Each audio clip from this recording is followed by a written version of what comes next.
Assalamualaikum warahmatullahi wabarakatuh.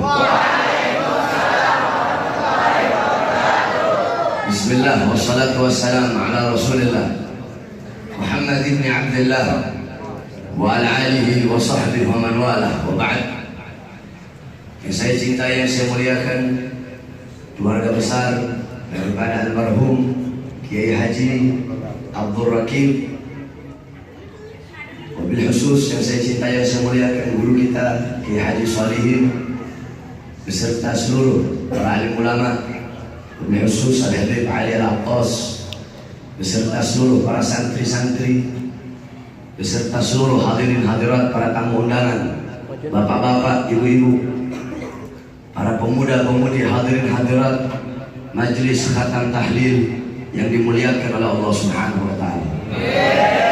Alhamdulillah, segala puji dan syukur kehadirat Allah Subhanahu wa taala yang telah mengumpulkan kita di majelis yang penuh dengan kemuliaan ini, majelis yang penuh dengan keutamaan, yaitu majelis tahlil, yang dimana kita duduk di majelis untuk mendoakan almarhum agar Allah ampuni dosa-dosanya, agar Allah Subhanahu wa taala rahmati di dalam kuburnya.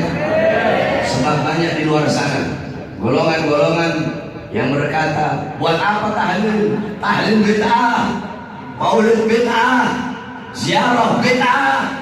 Dan biasa pakai cingkrang, jenggotnya 3 lembar. Banyak wahabi-wahabi di luar sana yang mana mereka berkata tahlil bid'ah, maulid bid'ah, ziarah bid'ah. Ini adalah golongan-golongan yang bodoh. Mereka bilang doa itu nggak bakal sampai. Kalau ada orang yang ngomong doa nggak bakal sampai, kamu langsung doain. Kalau itu orang bapaknya udah nggak ada, bilang mudah-mudahan Allah azab kamu punya bapak dalam kubur. Kalau itu orang marah, berarti dia percaya bahwa saya doa itu sampai, saudara-saudara. Sebab kenapa? Kalau dia marah berarti dia percaya doa buruk sampai. Nah, kalau doa buruk saja sampai, bagaimana doa yang baik? Paham maksudnya? Kalau orang nggak percaya kalau doa itu sampai, kalau ini orang nggak percaya kalau doa itu sampai dalam kubur, kamu doain mudah-mudahan kakek nenek moyang kamu Allah azab dalam kubur. Kalau dia marah berarti dia percaya doa guru itu sampai, saudara-saudara. Nah, hadirin sekalian yang dimuliakan oleh Allah, kullu nafsin dha'iqatul maut. Segala sesuatu yang berjiwa pasti akan mati. Semua yang bernyawa pasti akan mati. Yang tua mati, yang muda mati, yang kaya mati, yang miskin mati, yang sehat mati, yang sakit mati. Syarat mati tidak harus tua, saudara-saudara. Syarat mati tidak harus tua. Berapa banyak kaum-kaum yang masih muda, masih sehat, masih muda, tetapi mereka mati. Syarat mati tidak harus tua. Syarat mati tidak harus sakit. Berapa banyak orang-orang yang sehat, mereka nggak sakit, tidak ada tanda-tanda, tapi mereka mati. Kematian itu pasti adanya. Al-mautu haq, kematian itu benar adanya. Dan ingat, kematian datang tanpa pemberitahuan sebelumnya. Kita bukan nabi, kita bukan rasul, kita bukan aulia. Kalau para nabi, para rasul, para aulia, mereka tahu kapan mereka mati. Kita orang banyak dosa, kita tidak tahu kapan kita mati. Dan kematian itu pasti, dan kematian itu datang tanpa pemberitahuan. Kullu man 'alaiha fan, segala sesuatu yang ada di atas bumi pasti hancur, pasti binasa. Kullu syai'in khaliq illa wajhah, segala sesuatu, zat apapun, wujud apapun, bentuk apapun akan musnah kecuali Allah Subhanahu wa taala. Saudara-saudara, orang alim itu mati, ulama mati, kiai mati, habaib mati. Tetapi ingat, saudara-saudara sekalian yang dimuliakan oleh Allah, famal hayat illa li ahli ilmi. Tidak ada kehidupan kecuali kehidupan itu hanya miliknya orang-orang yang alim. Kehidupan hanya miliknya orang-orang yang berilmu. Kenapa? Fafil ilmi hayatuhu abada. Di dalam ilmu itu terdapat kehidupan yang abadi selama-lamanya. Bukan berarti si orang yang berilmu itu gak mati, si ustaz itu mati, si kiai itu mati, si habib itu mati, tetapi mereka akan dikenang selama-lamanya. Satu contoh, ibunda Nabi Muhammad, Sayyidatuna Aminah, ketika beliau berada di Abwa, Al-Abwa yakni Gariyah bainal Makkah wal Madinah. Abwa itu satu desa yang berada di antara Makkah dan Madinah. Sebelum ibunda Nabi wafat, beliau punya syair. Beliau bersyair. Apa syairnya? Syairnya bunyinya seperti ini: kullu hayyin mayyit wa wa kullu jadidin bal wa kullu kibarin yafna. Ana mayyitatun fa dzikri bak fa taraktu khairan wa waladtu tukhra. Apa kata ibunya Nabi? Kullu hayyin mayyit. Semua yang hidup itu pasti akan mati. Wa kullu jadidin bal. Semua yang baru pasti akan usang. Baju barumu tidak baru selama-lamanya. Rumah barumu tidak akan baru selama-lamanya. Daun-daun yang hijau tidak akan hijau selamanya. Akan ada masanya dia menguning, dia gugur dari tangkainya. Semua yang baru pasti akan usang. Wa kullu kibarin yafna. Semua orang-orang tua hancur, binasa. Ana mayyitatun. Aku nantinya mati. Aku nanti yang jadi mayat. Fadzikri bak. Tetapi mengenangku akan abadi selama-lamanya. Kenapa? Faqad taraktu khairan. Karena sungguh aku telah meninggalkan kebaikan. Wa waladtu tukhra. Aku telah melahirkan anak yang suci. Apa kebaikan yang ditinggalkan oleh beliau? Nabi Muhammad. Siapa anak suci yang dilahirkan oleh beliau? Nabi Muhammad. Sehingga setiap orang yang mengenal Nabi Muhammad tidak bisa dilepaskan dari mengenang ibunda Nabi Muhammad. Setiap orang yang mengingat Nabi Muhammad tidak bisa dilepaskan daripada mengingat ibunda Nabi Muhammad SAW. Begitu juga para ulama, begitu juga para aulia. Mereka telah mati. Ahyanuhum mafkudah wa amsaluhum fi qulub mawjudah. Jasad mereka hancur, diri mereka hancur, binasa. Tetapi kebaikan mereka, teladan mereka akan selalu ada selama-lamanya. Makanya dalam kitab Jawami'ul Kalam yang Habib Ahmad bin Umar bin Sumail, beliau berkata apa?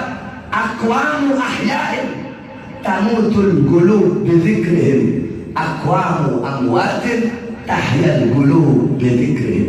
Kaum-kaum yang masih hidup, orang-orang yang masih hidup, tetapi mengenang mereka, menceritakan mereka. Orang yang masih hidup tetapi menceritakan kisah mereka, mengenang mereka, mengingat mereka, bisa bikin hati menjadi mati. Padahal orangnya masih hidup. Tetapi aqwamu amwatin, orang-orang yang sudah wafat, orang yang sudah wafat, orang yang sudah meninggal dunia, tetapi mengenang mereka, mengingat mereka, bisa menghidupkan hati. Siapa mereka? Minal ulama wal hukama wal asfiya wassalihin wal ulama. Mereka dari kalangan orang-orang saleh. Walaupun mereka telah wafat, tetapi mengenang mereka, mengingat mereka, bisa menghidupkan hati. Makanya Imam Abdullah ibn Mubarak, apa kata beliau?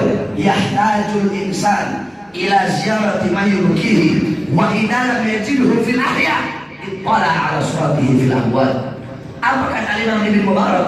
Kita ini manusia, kita butuh untuk apa? Butuh untuk berkunjung kepada sosok yang dimana dengan kita berkunjung bisa meningkatkan ketaatan, kepatuhan, ketundukan kita kepada Allah, bisa meningkatkan ketakutan, bisa membuat kita menangis takut kepada Allah. Wa idza lam yajidhu fil ahya, kalau sosok tersebut tidak bisa kita temukan dari kalangan orang-orang yang masih hidup, maka carilah, ambillah, pelajarilah dari kisah mereka orang-orang yang sudah wafat. Siapa mereka? Para ulama. Siapa mereka? Orang-orang soleh. Mereka tidak akan pernah mati. Walaupun jasad mereka terkubur, mereka akan dikenang abadi selama-lamanya. Contoh Imam Ghazali. Siapa yang tidak kenal Imam Ghazali? Beliau wafat ribuan tahun yang lalu. Beliau wafat. Sampai detik ini, sampai hari kiamat, beliau hidup dalam Ihya Ulumuddinnya, hidup dalam Minhajul Abidinnya, hidup dalam Bidayatul Hidayahnya, hidup dalam Mukasyafatul Qulubnya, hidup dalam Miyarul Ilmnya. Al-Imam Asy-Syaikh Abdul Hasan Asy-Syadzili wafat ribuan tahun yang lalu. Sampai detik ini, sampai hari kiamat, beliau hidup dalam Hizbullah Hizbun Nasrnya, beliau hidup dalam Mafakhirul Aliyahnya, beliau hidup dalam Sirrul Jalil fi Khawasi Hasbunallah wa ni'mal wakilnya. Al-Imam Asy-Syadzili Jailani wafat ribuan tahun yang lalu. Sampai detik ini, sampai hari kiamat, beliau hidup dalam Auradul Gaduliyahnya, beliau hidup dalam Al-Gunyahnya, beliau hidup dalam Manakibnya. Al-Imam Al-Qutb Al-Habib Abdullah bin Alwi Al-Haddad wafat ratusan tahun yang lalu. Sampai detik ini, sampai hari kiamat, beliau hidup dalam ratib haddadnya, hidup dalam wirdul latifnya, hidup dalam nasaihud diniyahnya, hidup dalam risalatul muawanahnya, hidup dalam risalatul mudzakarahnya, hidup dalam hikam haddadnya, hidup dalam diwan haddadnya. Habib Umar bin Abdurrahman Al-Abbas wafat ratusan tahun yang lalu, sampai detik ini, sampai hari kiamat beliau hidup dalam ratib al-Abbasnya. Habib Abdullah bin Abdul Idrus wafat ratusan tahun yang lalu, sampai detik ini, sampai hari kiamat beliau hidup di dalam ratib al-Idrusnya. Al-Imam Nawawi wafat ribuan tahun yang lalu, sampai detik ini, sampai hari kiamat hidup dalam al-Adhkarnya, hidup dalam Minhajul Talibinnya, hidup dalam al-Majmu'nya Syarah Muhaddab. Begitulah para ulama, begitulah para aulia, begitulah para masfiah. Jasad mereka mati, mereka hidup dalam kitab-kitabnya, hidup dalam pondok-pondok yang mereka tinggalkan, hidup di dalam hati para pecintanya. Mereka selalu hidup selama-lamanya. Kenapa? Karena kita yang masih hidup bisa mengambil intifa, mengambil manfaat, mengambil iktibar, mengambil ibrah, mengambil hikmah, mengambil pelajaran walaupun mereka telah wafat. Kiai Haji Abdul Rakib, beliau telah wafat 7 hari yang lalu. Mulai dari 7 hari yang lalu sampai detik ini, sampai hari kiamat beliau akan selalu hidup di dalam pondok pesantren yang beliau tinggalkan ini, saudara-saudara. Selama ini pondok pesantren masih ada, maka selama itu juga beliau akan selalu dikenang selama-lamanya. Setiap orang yang mengenang anak beliau Kiai Solihin, yang mengenang ini pondok pesantren, tidak bisa dilepaskan daripada mengenang guru kita, yaitu Kiai Haji Abdul Rakib. Setiap orang yang mengenang ini pondok pasti akan mengenang beliau. Setiap orang yang mengenang anak-anak beliau pasti akan mengenang beliau. Kenapa? Karena anak-anak beliau ini pondok, murid-muridnya semua itu adalah kebaikan yang ditinggalkan oleh beliau. Makanya ada satu hadis, idza mata ibnu Adam inqata amaluhu illa min thalatha sadaqatin jariyah, al-ilmu yantafa'u bih wa waladun salih yad'u lahu. Apabila manusia wafat, manusia mati, terputus amal-amalnya kecuali 3. Jika dia masih hidup meninggalkan 3 perkara ini, maka selama itu juga tidak akan pernah putus, selalu mengalir sampai datangnya hari kiamat. Apa 3 amal itu? Yang pertama, sedekah jariyah, mengeluarkan harta di jalan Allah untuk umat Islam, untuk masjid, untuk pondok pesantren. Yang kedua, al-ilmu yang tafawwid, ilmu yang bermanfaat, yaitu para ulama, yaitu para aulia yang semasa hidupnya beliau berbakti kepada Allah, mengamalkan ilmunya sehingga ilmunya bermanfaat. Yang ketiga, waladun salih yad'u lahu, anak saleh yang mendoakan kedua orang tuanya. Doa seorang anak kepada orang tua yang telah wafat, doa itu sampai dan bahkan akan mengalir terus sampai datangnya hari kiamat. Oleh karenanya saya wasiatkan kepada seluruh hadirin hadirat yang hadir pada malam hari ini, dengan duduknya kita di majelis tahlil yang mulia ini membuktikan bahwasanya para ulama mereka tidak mati, walaupun jasadnya terkubur, tetapi mereka akan hidup selama-lamanya. Bahkan saudara-saudara, ulama, orang soleh, aulia, umur mereka, jadi kehidupan mereka setelah mati itu masanya, waktunya lebih panjang daripada kehidupan mereka ketika mereka hidup. Jadi masa hidup setelah wafat itu lebih panjang daripada masa hidup ketika hidup. Contoh, Nabi Muhammad masa hidup ketika hidup 63 tahun, itu masa hidup ketika beliau hidup. Adapun masa hidup setelah beliau wafat 1400 tahun, saudara-saudara. Berarti lebih lama, lebih panjang masa hidup setelah beliau wafat daripada masa hidup setelah hidupnya. Sebab kenapa? Sebab beliau akan selalu dikenang abadi selama-lamanya. Oleh karenanya, jangan jauh dari ulama, jangan jauh dari orang-orang soleh, jangan jauh dari para aulia. Ikuti beliau-beliau, cintai beliau-beliau, serupai beliau-beliau. Al-Habib Ali bin Muhammad Al-Habsyi radhiyallahu anhu, apa kata beliau? Fasah bima sa'u washrab ma'alhum ma'hum ala yahbar rabbak mithlama habahum. Ikuti para ulama, ikuti orang-orang saleh, ikuti para aulia, ikuti muamalah mereka, ubudiyah mereka, ilmu mereka, akhlak mereka, adab mereka, wara mereka, khauf mereka, ikhlas mereka, khasyahnya mereka, zuhudnya mereka, ibadahnya mereka, qanaahnya mereka. Kamu ikuti, walaupun kita tidak bisa mengikuti sepenuhnya amalan para salaf. Siapa yang bisa mengikuti amalan para salaf secara utuh? Bisa kamu mengikuti amalannya Muqaddam Tsani Al-Habib Abdurrahman Segaf. Bisa kamu ikuti amalannya, umur 7 tahun mengkhatamkan Al-Quran dalam 1 rakaat sholatnya. Bisa kamu? umur 7 tahun ngapalin Quran, mengkhatamkan Quran dalam 1 rakaat salatnya. Muqaddam Tsani Habib Rahman Segaf itu umur 7 tahun. Muqaddam Tsani Habib Rahman Segaf lam yanam la lailan wala naharan 33 sanatan, 33 tahun gak tidur, enggak siang hari, enggak juga malam hari. Ditanya, ya Habib, kenapa kamu 33 tahun gak tidur? Apa jawab beliau? Bagaimana mungkin saya bisa tidur? Melihat ke kanan surga, melihat ke kiri neraka, melihat ke atas arasnya Allah Subhanahu wa taala. Bisa kamu ikuti? Al-Imam Muhammad Maulana Dawila 15 tahun sholat subuh pakai wudu isya. Fakhrul Wujud Asy-Syaikh Abu Bakar bin Salim 40 tahun sholat subuh dengan wudu isya. Bisa kamu ikuti? Kamu sholat subuhnya pakai wudu duha, atau enggak sholat subuhnya pakai wudu duhur. Kalau kita nggak bisa kita ikuti sepenuhnya. Bisa kamu ikuti? Al-Imam Al-Habib Abdullah bin Abdul Haddad umur 3 tahun akma, buta, umur 3 tahun buta, kena penyakit cacar menyebabkan kedua mata beliau buta. Tapi dalam kebutaannya umur 7 tahun hafal Quran, umur 9 tahun hafal kutub sittah, Bukhari, Muslim, Sunan Abi Dawud, Tirmidzi, Ibnu Majah, Nasai. Umur 11 tahun hafal kutubul Ghazali. Bisa kamu ikuti? Bisa kamu ikuti? Habib Abdullah bin Husain bin Tahir setiap hari membaca la ilaha illallah 25.000 kali. Ya Allah, ya Allah 25.000 kali. Shalawat kepada Nabi 25.000 kali. Bisa kamu ikuti? Bisa kamu ikuti? Al-Habib Abu Bakar bin Abdullah Al-Abbas 1 kali duduk baca Yasin 90.000 kali. Bisa kamu ikuti? 1 kali duduk baca Yasin 90.000 kali. Ahlan wa sahlan. Kita paling banyak baca Yasin 40 kali. Itu pun kalau ada hajat, kalau ada maunya baru datang ziarah keluar batang baca Yasin 40 kali. Kalau nggak ada hajat nggak bakal ziarah, nggak ada hajat nggak bakal hatam Yasin 40 kali.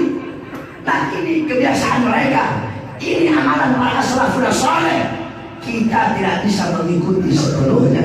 Bisa kamu ikuti Al-Habib Umar Ibn Zaid bin Smith 16 tahun tidak pernah menyandarkan punggungnya di satu benda apapun. 16 tahun tidak pernah menyandarkan punggungnya di satu benda apapun. 16 tahun saudara-saudara. Itu beliau-beliau kita tak bisa ikuti. Tetapi gaddaman ala gaddamin, shibran li shibrin, wa dhira'an bi dhira'in, wa gaddaman bi gaddamin, sejengkal demi sejengkal, selangkah demi selangkah, pelan-pelan kita ikuti amalan mereka. Nah, dengan kita mengikuti amalan beliau-beliau, apa kata Habib Ali? Maka Allah akan mencintaimu sebagaimana Allah mencintai beliau. Maksudnya apa? Allah akan menganugerahkan kepada kamu apa-apa yang Allah anugerahkan kepada mereka. Mereka Allah kasih rahmat, kamu cinta mereka, kamu ikut mereka, kamu Allah kasih rahmat. Mereka Allah kasih keramat, kamu ikut mereka, kamu pun dikasih keramat oleh Allah Subhanahu wa taala. Satu contoh, kami punya guru di Sulawesi. Saya asli Sulawesi. Saya mondok tuh di Al-Khairat. Kami punya guru-guru tua, Al-Habib Idrus bin Salim Al-Jufri. Saya dulu sebelum di Darwa itu di Al-Khairat dulu, baru saya mondok di Darwa. Habib Idrus ini punya pondok namanya Al-Khairat. Semua habaib dari Sulawesi pasti jebolan sana semua. Makanya maklum kalau kita agak keras sebab kita orang timur. Nah saudara-saudara, Habib Idrus punya murid satu namanya Haji Amin. Ini Haji Amin jadi Al-Khairat itu dari kayu, pondok dari kayu semua. Di atas itu tempat santri, di bawah kantornya Habib Idrus. Habib Idrus yang dimana makolahnya beliau yang paling terkenal, setiap umat itu memiliki simbol kemuliaan. Adapun simbol kemuliaan kita umat Islam Indonesia adalah hamra wa bayda, yaitu merah dan putih kata beliau. Itu syair beliau yang paling terkenal. Karena lupa bahasa Arabnya. Setiap umat memiliki simbol kemuliaan. Adapun simbol kemuliaan umat Islam Indonesia bayda wa hamra, yaitu merah dan putih. Jadi Habib Idrus punya murid namanya Haji Amin.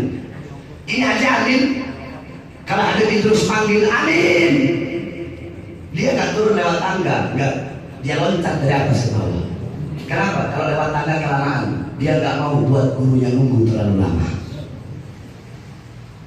Kira-kira di sini kalau ada santri kayak sorehin pagi, ya wala, lampu sengaja mau jalan. Satu waktu Haji Amin diajak sama Habib Idrus dakwah di tengah laut.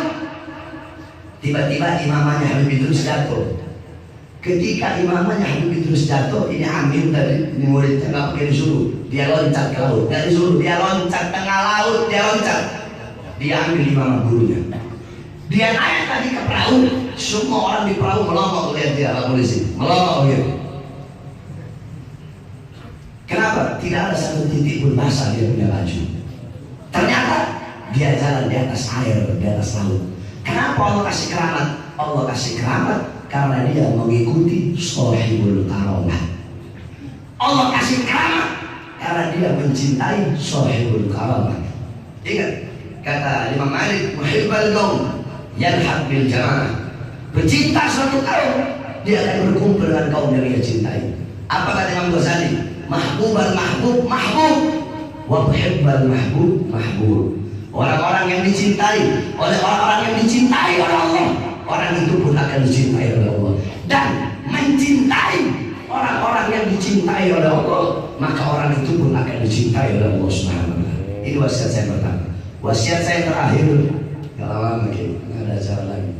Tadi Habib Ali sudah maksa-maksa.